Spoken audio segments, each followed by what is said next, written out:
Olá, meus queridos irmãos e amigos, sejam muito bem-vindos para mais uma Escola Bíblica Dominical virtual da Igreja Batista em Santa Cruz, aqui de Nova Friburgo. Eu sou o pastor Joaquim Dias, pastor da igreja, e vou ajudá-lo no estudo da Palavra de Deus de Malaquias, capítulo 2, verso 17, até o capítulo 3, verso 6. Hoje vamos estudar o tema Quando Deus fica cansado, com base nesta passagem bíblica importante do livro de Malaquias. Lembre que estamos estudando esse livro já há algumas semanas e você pode encontrar os demais estudos aqui no canal de nossa igreja, se quiser fazer um acompanhamento de todo o livro de Malaquias. Mas vamos então ao texto. Diz assim: Vocês cansaram o Senhor com suas palavras. De que maneira o cansamos? Vocês perguntam. Vocês o cansaram dizendo que todos que praticam o mal são bons aos olhos do Senhor e que Ele se agrada deles. E também ao perguntar, onde está o Deus da justiça? Vejam, envio o meu mensageiro que preparará o caminho diante de mim.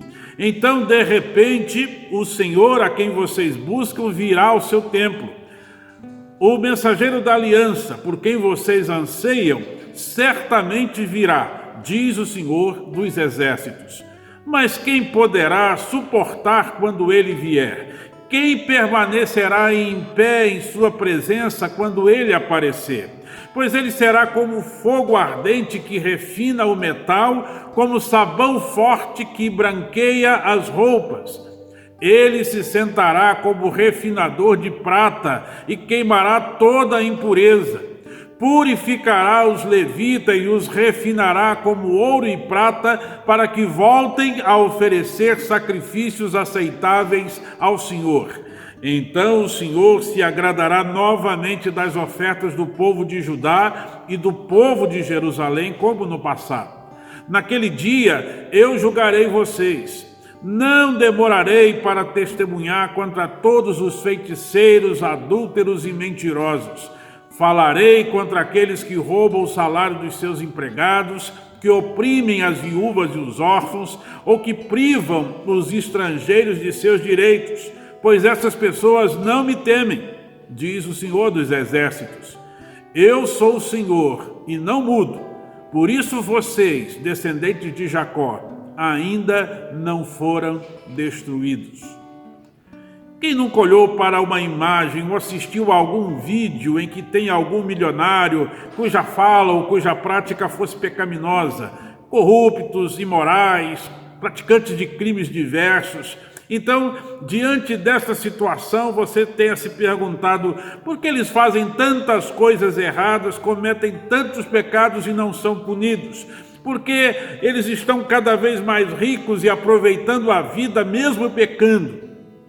Esse questionamento é encontrado no Salmo 73, quando Asaf, o salmista, fala da prosperidade dos ímpios, afirmando que quase caiu pela inveja que teve da prosperidade dos pecadores. Eles têm dinheiro, saúde, pecam e nada acontece. E então, no verso 13 do Salmo 73, ele pergunta: foi à toa que mantive o coração puro? Foi em vão que agi de modo íntegro? Na busca para entender por que os ímpios prosperam e o justo sofre, ele diz no verso 17: então entrei em teu santuário, ó Deus, e por fim entendi o destino deles. Outros personagens bíblicos apresentaram o mesmo dilema, entre eles citamos Jeremias e Abacuque. Parece que o povo da época de Malaquias, após a reconstrução da cidade e do templo, não via a prosperidade prometida pelos profetas e entrou numa indiferença em relação a Deus e ao culto. Faziam tudo mecanicamente. No verso 17, final do capítulo 2, início também do capítulo 3, de 1 a 6, parece que estamos vendo um tribunal posto e o povo então fazendo acusações contra Deus e Deus apresentando sua defesa. Esta cena nos apresenta lições e considerações importantes e eu quero compartilhar algumas delas aqui com os irmãos e amigos. Primeiro, que o cansaço de Deus se dá por acusações infundadas. Verso 17, capítulo 2, 17 diz: vocês cansaram o Senhor com suas palavras. De que maneira o cansamos? Vocês perguntam. Vocês o cansaram dizendo que todos que praticam o mal são bons aos olhos do Senhor e que Ele se agrada deles. E também ao perguntar onde está o Deus da justiça. Chama a atenção o início do verso 17, afirmando que as palavras dos judeus cansavam o Senhor. O texto deixa transparecer que faziam isso sem perceber que os seus questionamentos são ofensivos a Deus. Fica evidente que consideravam que Deus não se importa diante do que estava acontecendo. Aquele velho discurso de que os ímpios prosperam enquanto os justos sofrem e que Deus está vendo tudo isso com passividade e não está agindo. Mas quem são esses acusadores de Deus? Eles não são pessoas estranhas, ele é o próprio povo de Deus, o povo de Israel, o povo com o qual Deus havia feito uma aliança esta cuja parte do povo não estava cumprindo. O Deus da aliança havia amado e escolhido esse povo. Todos os problemas que esse povo sofreu não era porque Deus os havia abandonado ou não fosse capaz de ajudá-lo, mas foram resultado dos pecados dos habitantes dessa nação, de seu desvio das condições da aliança feita com o Senhor. Assim, o povo acusador se mostrava ingrato a tudo que o Senhor já havia feito por ele, em toda a história de Israel, em toda a existência dessa nação. Esse povo estava agora indiferente ao amor do Senhor, o que deixa essa gente insensível ao fato de que eles estão distorcendo a verdade e acusando falsamente ao Senhor, estão ofendendo a honra de Deus. E fazem isso deliberadamente, continuadamente, aparentemente sem se aperceber dessa realidade, ou pelo menos sem se importar com ela. Eles tiveram a ousadia de questionar a Deus, considerando que Deus agisse de forma parcial, até imoral, pois afirmaram que, aos olhos do Senhor, quem praticava o mal era tido como boa pessoa. Eles chegaram a condenar o caráter de Deus ao afirmar que é de pessoas más, é de pessoas assim que fazem o mal que Deus se agrada. Teria ofensa maior para se fazer ao Deus Santo? Ao Senhor dos Exércitos, aquele que tanto os amou, os escolheu e os guardou durante todos aqueles anos? Eles chamam Deus de injusto, de demorado em agir. Na pergunta, onde está o Deus da justiça, eles estão desonrando a Deus e o ofendendo. Mas esse povo está cego pelo seu pecado. Se esqueceram, por exemplo, do dilúvio, se esqueceram do próprio cativeiro babilônico pelo qual o povo passou em virtude da quebra da aliança com Deus. Vão continuar desafiando o Senhor e ofendendo o Senhor? Queridos, como vimos no início da nossa lição, às vezes somos tentados a questionar por que os ímpios prosperam, mas as Escrituras nos afirmam que todo pecado será punido, ainda que seja tardio aos nossos olhos. Mas que se ainda Deus não puniu, se ainda não aconteceu, é porque Deus é gracioso e está dando tempo para que as pessoas se arrependam. É o que nós aprendemos em 2ª carta de Pedro, capítulo 3, o versículo 15. Vou ler apenas o início do verso, que diz assim: lembrem que a paciência do Senhor é uma oportunidade para vocês serem salvos. Aqui mesmo, em Malaquias, capítulo 3, versículo 6, lemos Deus dizendo: eu sou o Senhor e não mudo. Por isso vocês, descendentes de Jacó, ainda não foram destruídos. É a graça de Deus em Cristo e a sua aparente demora em punir o povo que nós vivemos hoje é para dar oportunidade de salvação a todos. Nós, Igreja do Senhor, devemos então viver uma vida correta e que honre a Cristo, ao invés de questionar por que os ímpios prosperam e nós sofremos, e com isso ofender e duvidar do amor de Deus. Devemos então agir como mensageiros de Cristo, como pregadores do Evangelho e ajudar as pessoas a receberem a salvação, lembrando-nos de que somos muito amados por Deus, ao ponto dele entregar o seu próprio Filho para morrer em nosso lugar.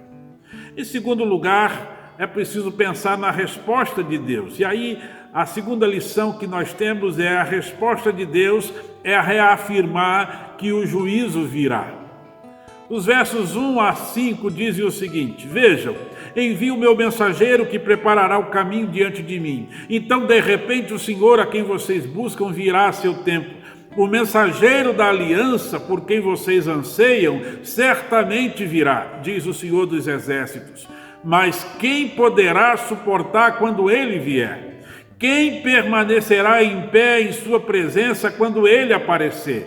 Pois ele será como fogo ardente que refina o metal, como sabão forte que branqueia as roupas. Ele se sentará como refinador de prata e queimará toda impureza.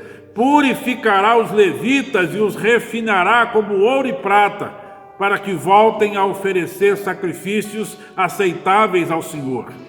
Então o Senhor se agradará novamente das ofertas do povo de Judá e do povo de Jerusalém, como no passado.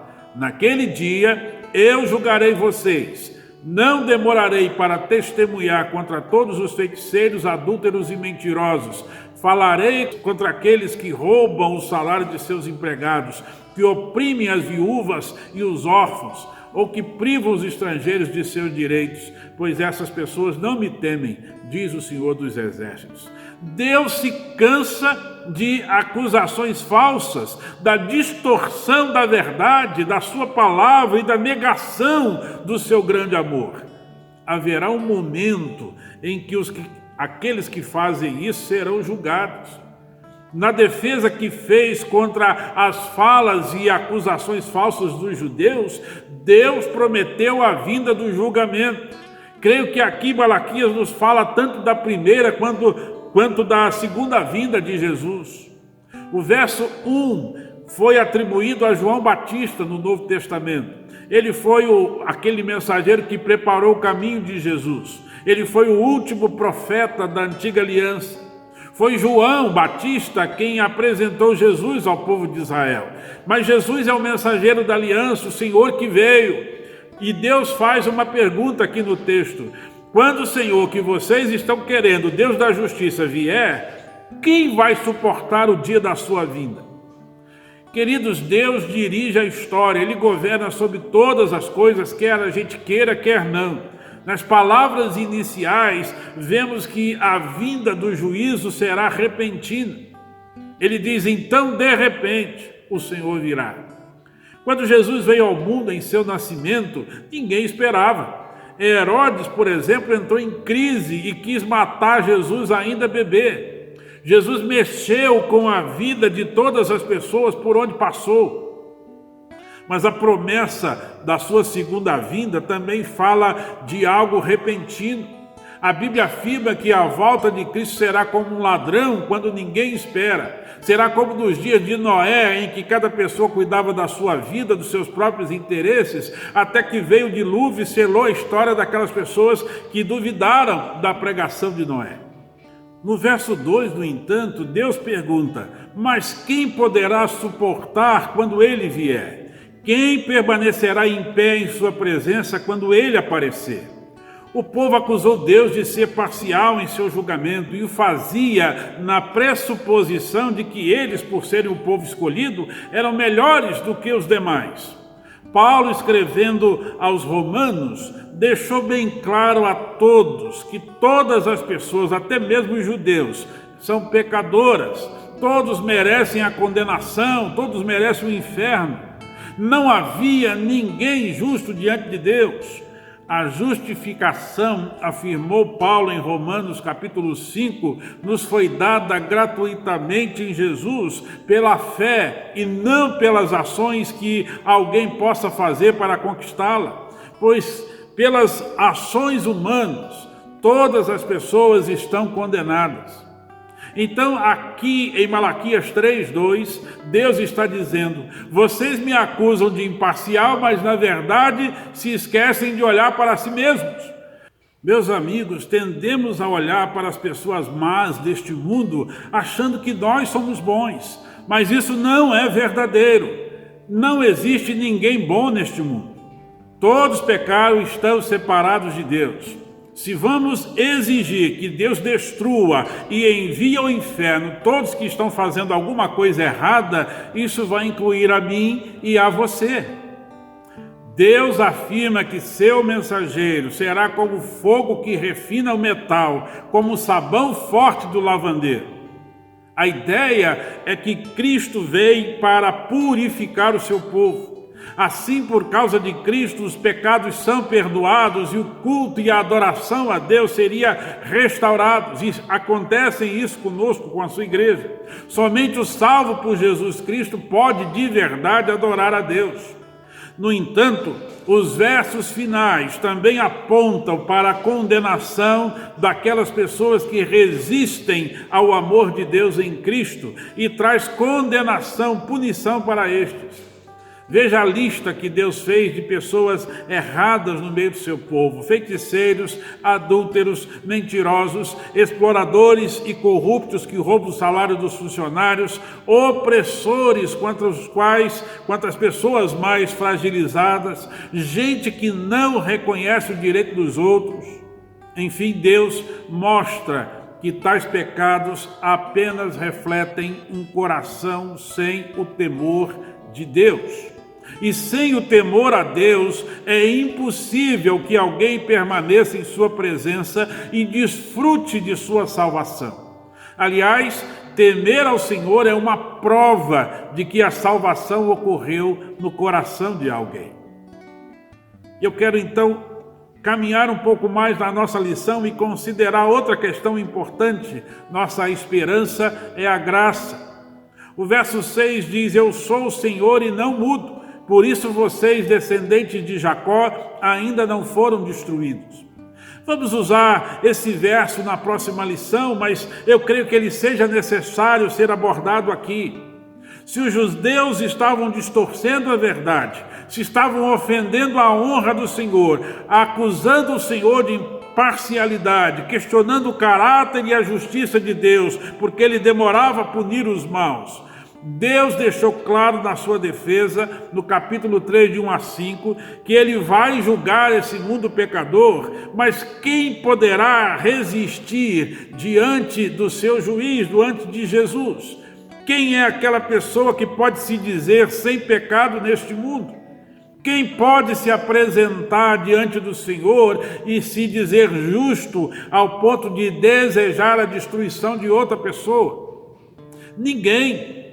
Só estamos vivos ainda, você e eu, falando para nós nos dias atuais, porque Deus é gracioso. E foi isso que Deus disse também aos judeus: vocês ainda vivem, porque lá atrás na história eu os amei, eu escolhi Jacó e através dele formei vocês, o povo de Israel.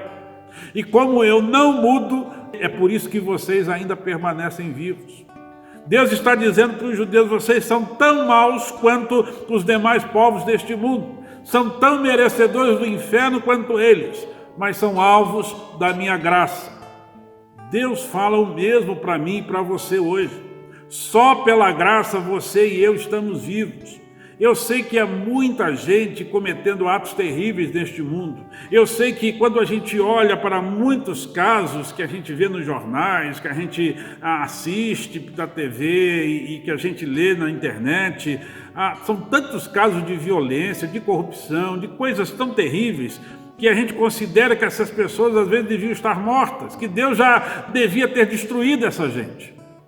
Mas esse texto nos faz lembrar que também somos pecadores e que só estamos vivos porque Deus, em seu muito amor e graça, nos deu esperança e salvação na pessoa do Senhor Jesus Cristo. E ainda não destruiu o restante da humanidade, porque Ele espera que você e eu, crentes em Cristo, preguemos a eles a salvação, falemos a Ele que há esperança para aqueles que se arrependem e que creem em Jesus. E que, portanto, eles podem também ser salvos da ira de Deus, da condenação do inferno. Queridos, todos pecaram e estão separados da presença de Deus. O salário do pecado é a morte para mim, para todas as pessoas, porque estamos debaixo da ira de Deus quando pecamos. Mas Paulo diz em Romanos 6, versículo 23, que se o salário do pecado é a morte, o dom gratuito de Deus é a salvação em Cristo Jesus. O presente do Senhor para aqueles que creem é poder desfrutar da vida eterna com Ele. Deus se cansa de acusação impensada, distorcida. O mal está no mundo, mas ele será punido. Você e eu temos esperança, mas apenas se pela fé crermos em Cristo, a prova do amor de Deus por nós. E também pela fé vivemos então contando com a sua graça restauradora, temendo o Senhor e cumprindo a sua vontade. Vamos orar? Vamos buscar ao Senhor nesse momento? Feche os seus olhos. Querido Deus, muito obrigado pela Tua palavra que nós acabamos de estudar. Vemos nela que o mal prospera no mundo, que as pessoas que praticam o mal parecem prosperar, mas, ó Deus, sabemos que aquele mal que for praticado nesse mundo será punido e aqueles que não se arrependerem receberão condenação. Mas cabe a nós, ó Deus, nos lembrar do grande amor do Senhor demonstrado na cruz do Calvário por causa da morte e do sacrifício de Jesus em nosso lugar. Somos amados pelo Senhor. Em meio ao nosso sofrimento e luta, temos o Senhor presente. O Senhor nos socorre, o Senhor nos ajuda, o Senhor continua conosco em todo o tempo. Ajuda-nos a enxergar isso e a não questionar com acusações falsas como fizeram os judeus. A não questionar se o mundo continua fazendo coisas erradas e aparentemente prosperando. Ó Deus, ajuda-nos a lembrar e a temer do Senhor. Ajuda-nos a entender que o Senhor é gracioso. Ajuda-nos a entender que o Senhor nos ama. Pai, peço pelas pessoas que estão me ouvindo e assistindo, peço que o Senhor lhes fale ao coração para compreender essas verdades da Tua palavra. Peço também às pessoas que olhem para si mesmas, olhem para o que Cristo fez na cruz, reconheçam os seus pecados, se arrependam, creiam nele e vivam desfrutando da Tua presença, do Teu socorro, do Teu cuidado. E quando olhamos para nós e vemos o nosso próprio sofrimento, que a gente tenha a capacidade de observar se não estamos sofrendo também porque pecamos e falhamos contigo, e o Senhor então está nos corrigindo para o nosso bem. Ajuda-nos, ó Deus, a contar com a graça e a misericórdia do Senhor, a corrigir as nossas falhas, para que, ó Senhor, sejamos abençoados por Ti. Mas nunca nos esqueçamos que a nossa salvação não está relacionada às coisas que nós fazemos. O amor do Senhor já nos foi dado em Cristo e pela graça temos acesso ao Senhor e à esperança da eternidade contigo. Fala o nosso coração, Senhor. Abençoe todos nesse tempo difícil que passamos, mas renova as nossas forças e a nossa fé, em nome de Jesus. Amém. Eu quero agradecer a você por participar comigo dessa escola bíblica dominical, mais uma vez, e lembro que estaremos aqui na próxima quarta-feira, às 19h30, com o tempo com a palavra, no próximo domingo às 9h30 da manhã com a nossa EBD aqui pelo vídeo, e todo domingo às 19 horas no canal da igreja nós transmitimos o nosso culto para que você possa acompanhar também da sua casa, caso não possa estar presente conosco. Que Deus abençoe sua vida e lhe dê uma semana de paz. Eu aguardo você na próxima aula da EBD. Forte abraço, até mais.